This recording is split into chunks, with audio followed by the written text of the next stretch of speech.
My philosophy of education is one in which student failure is unacceptable. Every student has the power to learn the material being presented.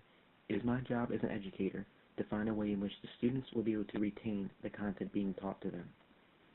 In social studies, literacy is an essential part of understanding what is being presented. There is more to social studies than just simply memorizing dates and famous people. Students should learn about why things happened and how things happened, and in order to do so, they need to be able to read well. Also, students should learn about primary sources and how to read them, analyze them, and then show how they are related to an historical event. It is also essential that they learn about our country and its beginnings.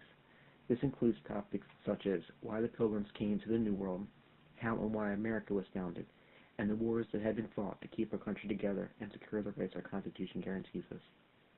It is also important that they see the darker side of history as well.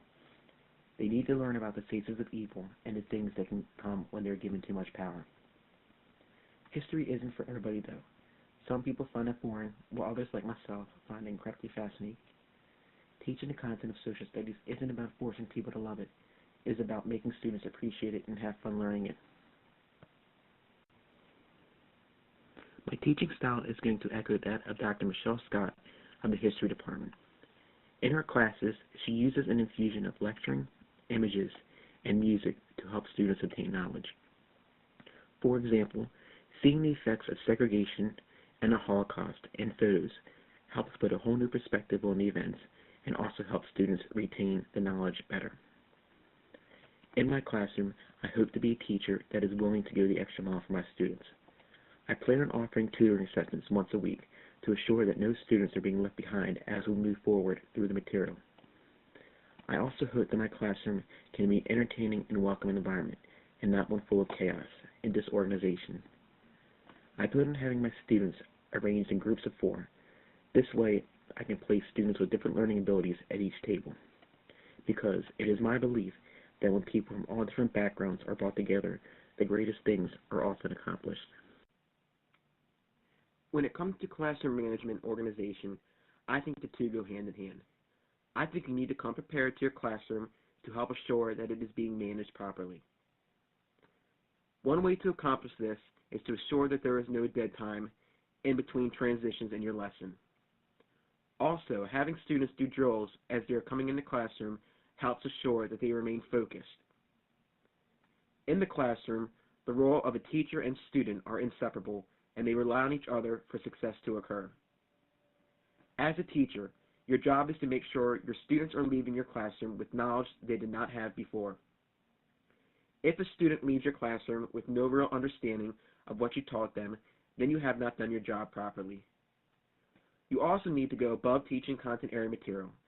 As a teacher, it is your responsibility for the well-being of students while they are in your classroom.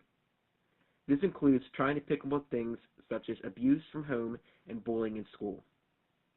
For students, their job is to come prepared to learn when they enter the school building. This means that they need to do the homework and listen to what is being taught to them. Also, this includes participating in activities and discussion to assure they understand what is being taught to them on that specific day. For me, assessment is about making sure I am giving the students all the tools they need to succeed on their own. For my homework, I will always assign homework on a Friday and give the students 1 week to complete the assignment. If they turn the homework in on Monday or Tuesday, I will provide them with feedback so they can correct their mistakes before their homework is due on Friday. Then come Friday, I will collect everyone's homework and assign a new assignment. The corrected homework will always be placed in their unit folder, which will be distributed to them 1 week prior to a test with the corrected homework answers as well as a study guide for the next test.